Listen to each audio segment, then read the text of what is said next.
নমস্কার, হরে কৃষ্ণ। আপনার আশেপাশে এইসব দেখলেই বুঝবেন সহায় হয়েছেন শনিদেব। খুলছে আপনার ভাগ্যের চাকা। শনিদেব কর্মফলদাতা এবং বিচারক হিসাবে পরিচিত। শনিদেব মানুষের ভালো মন্দ কাজের ফল দেন। সনাতন হিন্দু ধর্মে বলা আছে সূর্যদেব ও তার পত্নী বিশ্বকর্মার কন্যা ছায়ার পুত্র হন শনিদেব। ছায়া পুত্র বলে পরিচিত। মধ্যযুগীয় গ্রন্থ মতে শনি হলেন একজন দেবতা, যিনি দুর্ভাগ্যের অশুভ বাহক হিসাবে বিবেচিত হন। এমন পরিস্থিতিতে সবাই চায় শনিদেবকে খুশি করে তার কৃপা বজায় রাখতে। শনিবার শনিদেবকে উৎসর্গ করা হয়।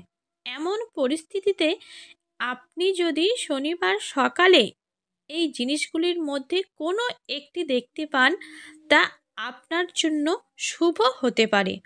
তাহলে বুঝবেন শনিদেবের কৃপা আপনার উপর বর্ষিত হতে চলেছে এবং আপনি ভোগান্তি থেকে মুক্তি পেতে চলেছেন। চলুন জেনে নিই সেই বিষয়গুলি সম্পর্কে। হঠাৎ করে ভিক্ষুকের আবির্ভাব। শনিবার সকালে যদি কোনো দরিদ্র ব্যক্তি বা ভিক্ষুক আপনার বাড়িতে আসে বা দেখা যায়, তবে এটি শুভ লক্ষণ হিসাবে বিবেচিত হয়। এমন পরিস্থিতিতে আপনি যদি সেই সময়ে তাকে সাহায্য করেন, তাহলে শনিদেব আপনার প্রতি সন্তুষ্ট হবেন এবং আপনার সমস্ত ইচ্ছা পূরণ করবেন। সেই সঙ্গে এই দিন ভিক্ষুক বা দরিদ্রকে তাড়িয়ে দিলে শনিদেব কিন্তু খুব ক্ষুব্ধ হন।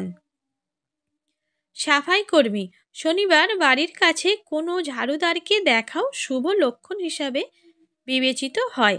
আপনি যদি কোনো সাফাই কর্মীকে দেখেন বা আপনার বাড়িতে আসেন, তবে অবশ্যই তাকে কিছু টাকা দেবেন।